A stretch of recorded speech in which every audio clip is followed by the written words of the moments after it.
घृणी सूर्याय नमः। आप सभी पर सूर्य नारायण की कृपा सदा बनी रहे। आज के इस वीडियो में आप सुनेंगे ज्येष्ठ मास महात्म्य का आगे का अध्याय, और इससे पहले का अध्याय सुनने के लिए आप सभी का बहुत बहुत धन्यवाद। अब सुनिए ज्येष्ठ मास महात्म्य में आज की कथा। श्री ब्रह्मा जी कहते हैं, हे महादेव, इस प्रकार अमित ओजस्वी भगवान भास्कर की रथ यात्रा करने वाला और दूसरे से करवाने वाला व्यक्ति परार्ध वर्षों तक अर्थात ब्रह्मा जी की आधी आयु तक सूर्यलोक में वास करता है। उस व्यक्ति के कुल में न कोई दरिद्र होता है और न कोई रोगी। सूर्य भगवान के अभ्यंग के लिए घी समर्पण करने वाले तथा अनेक प्रकार का तिलक करने वाले व्यक्ति को सूर्यलोक की प्राप्ति होती है। गंगा आदि तीर्थों से जल लाकर जो सूर्य नारायण को स्नान कराता है वह वरुण लोक में निवास करता है। लाल रंग का भात और गुड़ का नैवेद्य समर्पित करने वाला व्यक्ति प्रजापति लोक को प्राप्त करता है। भक्ति पूर्वक सूर्य नारायण को स्नान कराकर पूजन करने वाला व्यक्ति सूर्य लोक में निवास करता है। जो व्यक्ति सूर्य देव को रथ चढ़ाता है, रथ के मार्ग को पवित्र करता और पुष्प तोरण पताका आदि से सजाता है, वह वायु लोक में निवास करता है। जो व्यक्ति नृत्य गीत आदि के द्वारा वृहद उत्सव मनाता है, वह सूर्य लोक को प्राप्त करता है। जब सूर्य देव रथ पर विराजमान होते हैं, उस दिन जागरण करने वाला पुण्यवान व्यक्ति निरंतर आनंद प्राप्त करता है। जो व्यक्ति भगवान सूर्य की सेवा आदि के लिए व्यक्ति को नियोजित करता है अर्थात आमंत्रित करता है, वह सभी कामनाओं को प्राप्त कर सूर्यलोक में निवास करता है। रथारूढ़ भगवान सूर्य का दर्शन करना तो बहुत ही बड़े सौभाग्य की बात है। जब रथ की यात्रा उत्तर अथवा दक्षिण दिशा की ओर होती है, उस समय दर्शन करने वाला व्यक्ति धन्य होता है। और जिस दिन रथ यात्रा हो उसके साल भर बाद उसी दिन पुनः रथ यात्रा करनी चाहिए। यदि वर्ष के बाद यात्रा ना करा सके तो 12वें वर्ष अतिशय उत्साह के साथ उत्सव संपन्न कर यात्रा संपन्न करानी चाहिए। बीच में यात्रा फिर नहीं करानी चाहिए। इस बीच इंद्रध्वज के उत्सव में भी यदि विघ्न हो जाए तो 12 वर्ष में ही उसे संपन्न करना चाहिए, उससे पहले नहीं। जो व्यक्ति रथ यात्रा की व्यवस्था करता है वह इंद्रादि लोकपाल के सायुज्य को प्राप्त करता है। और यात्रा में विघ्न करने वाले व्यक्ति मंदेह जाति के राक्षस हो जाते हैं। सूर्य नारायण की पूजा किए बिना जो अन्य देवताओं की पूजा करता है वह पूजा ही निष्फल है। रथ यात्रा के समय जो सूर्य नारायण का दर्शन करता है वह निष्पाप हो जाता है। षष्ठी, सप्तमी, पूर्णिमा, अमावस्या और रविवार के दिन दर्शन करने से बहुत पुण्य होता है। आषाढ़, कार्तिक और माघ की पूर्णिमा को दर्शन करने से अनंत पुण्य की प्राप्ति होती है। इन तीनों मासों में भी रथ यात्रा करनी चाहिए और इनमें भी कार्तिकी अर्थात कार्तिक पूर्णिमा को विशेष फलदायक होने से महाकार्तिकी कहा गया है। इन समयों में उपवास कर जो भक्ति पूर्वक भगवान की आराधना करता है और व्रत रखता है वह सद्गति को प्राप्त होता है। संसार पर अनुग्रह करने के लिए प्रतिमा में स्थित होकर सूर्यदेव स्वयं पूजन ग्रहण करते हैं। और जो व्यक्ति मुंडन कराकर स्नान, जप, होम, दान आदि करता है वह दीक्षित हो जाता है। सूर्य भक्त को अवश्य ही मुंडन भी कराना चाहिए। जो व्यक्ति इस प्रकार दीक्षित होकर सूर्य नारायण की आराधना करता है वह परम गति को प्राप्त होता है। महादेव जी, इस रथ यात्रा के विधान का मैंने वर्णन किया। इसे जो भी पढ़ता है, सुनता है, वह सभी प्रकार के रोगों से मुक्त हो जाता है और विधि पूर्वक रथ यात्रा का संपादन करने वाला व्यक्ति सूर्यलोक को जाता है। रथ सप्तमी तथा भगवान सूर्य की महिमा का वर्णन भी अब आप सुनिए। श्री ब्रह्मा जी कहते हैं, हे रुद्र, माघ मास के शुक्ल पक्ष की षष्ठी तिथि को उपवास करके गंध आदि उपचारों से भगवान सूर्य नारायण की पूजा कर रात में उनके सामने शयन करना चाहिए। सप्तमी में प्रातःकाल विधि पूर्वक पूजा करें और उदारता पूर्वक ब्राह्मणों को भोजन कराएं। इस प्रकार से 1 वर्ष तक सप्तमी को व्रत रखकर रथ यात्रा करें। कृष्ण पक्ष में तृतीया तिथि को एक भुक्त, चतुर्थी को नक्त व्रत, पंचमी को अयाचित व्रत, षष्ठी को पूर्ण उपवास तथा सप्तमी को पारण करें।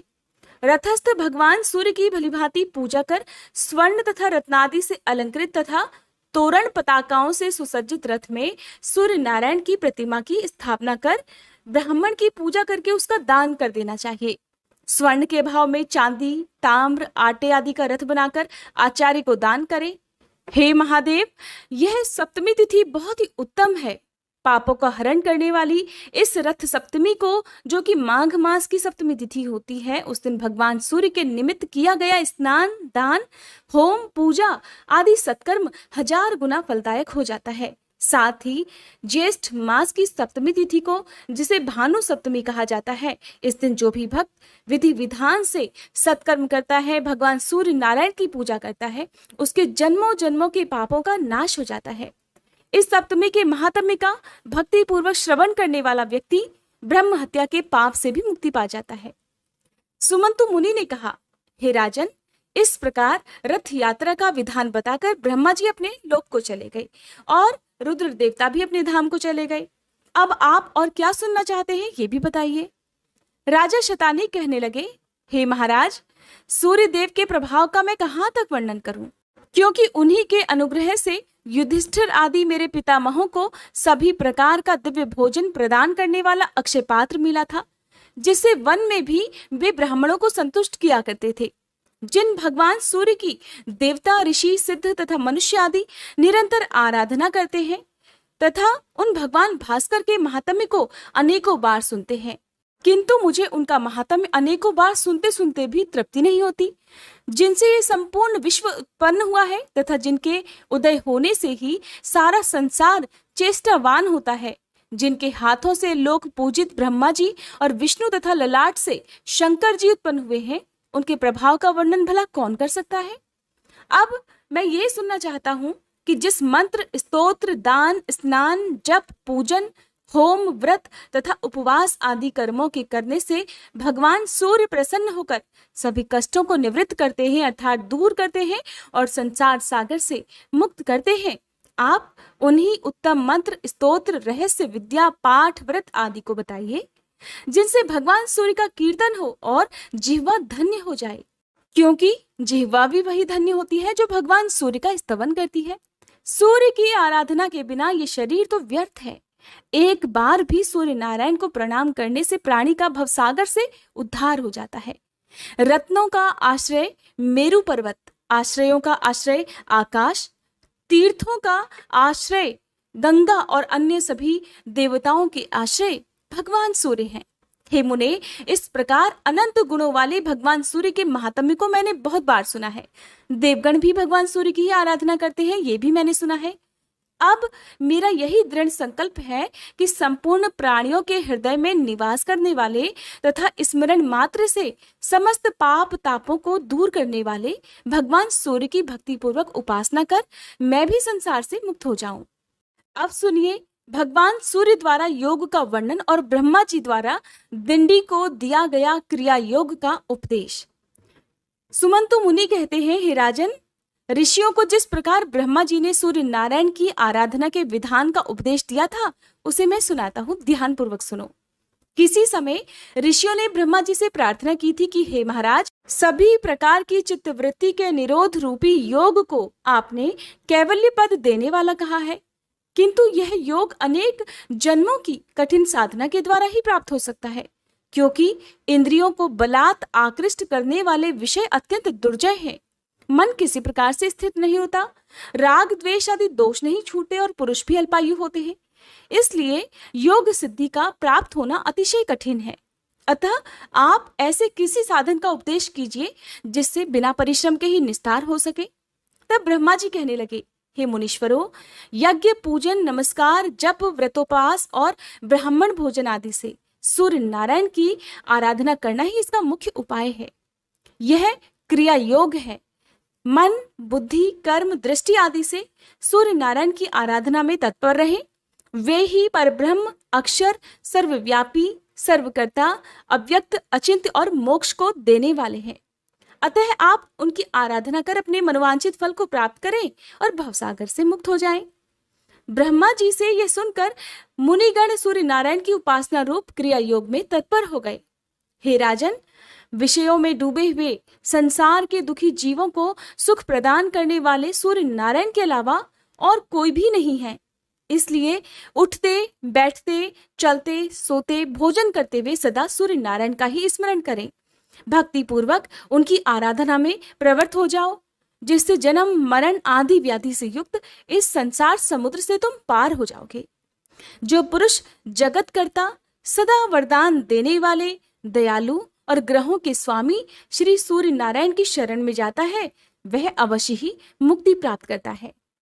सुमंतु मुनि ने इस प्रकार पुनः कहा, हे राजन, प्राचीन काल में दिंडी को ब्रह्म हत्या लग गई थी।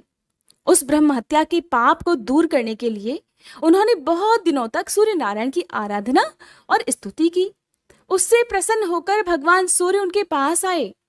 भगवान सूर्य ने कहा, दिंडिन, तुम्हारी भक्ति पूर्वक की गई स्तुति से मैं अत्यंत प्रसन्न हूं, अपना अभीष्ट वर मांगो।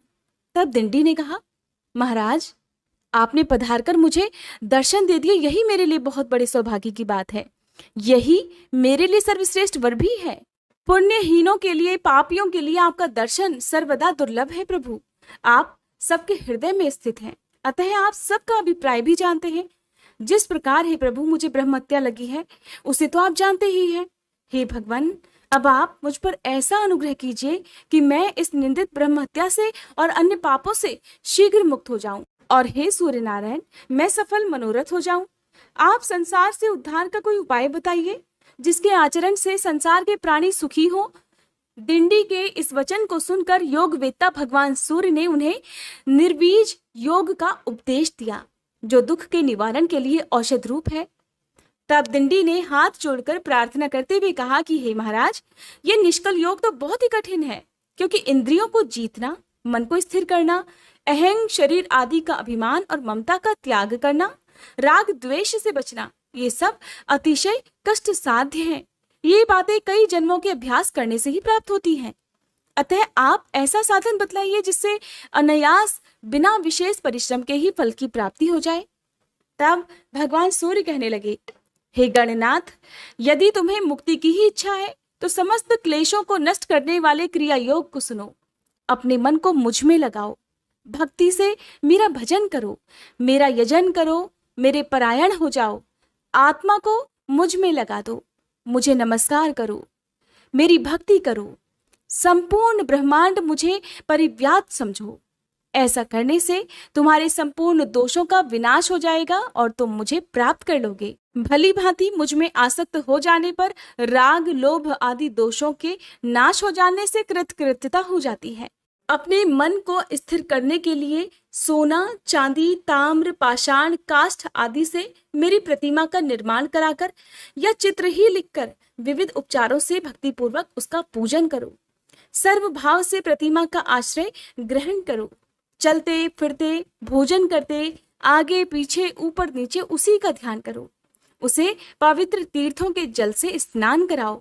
गंध, पुष्प, वस्त्र, आभूषण, विविध नैवेद्य और जो भी पदार्थ स्वयं को प्रिय हो उन्हें अर्पण करो। इन विविध उपचारों से मेरी प्रतिमा को संतुष्ट करो। कभी गाने की इच्छा हो तो मेरी मूर्ति के आगे मेरा गुणानुवाद गाओ। सुनने की इच्छा हो तो हमारी कथा सुनो। इस प्रकार मुझ में अपने मन को अर्पण करने से तुम्हें परम पद की प्राप्ति हो जाएगी। सभी कर्म मुझ में अर्पण कर दो, डरने की कोई बात नहीं। मुझ में मन लगाओ, जो कुछ करो मेरे लिए करो। ऐसा करने से तुम ब्रह्म हत्या आदि सभी पाप दोषों से शीघ्र मुक्त हो जाओगे।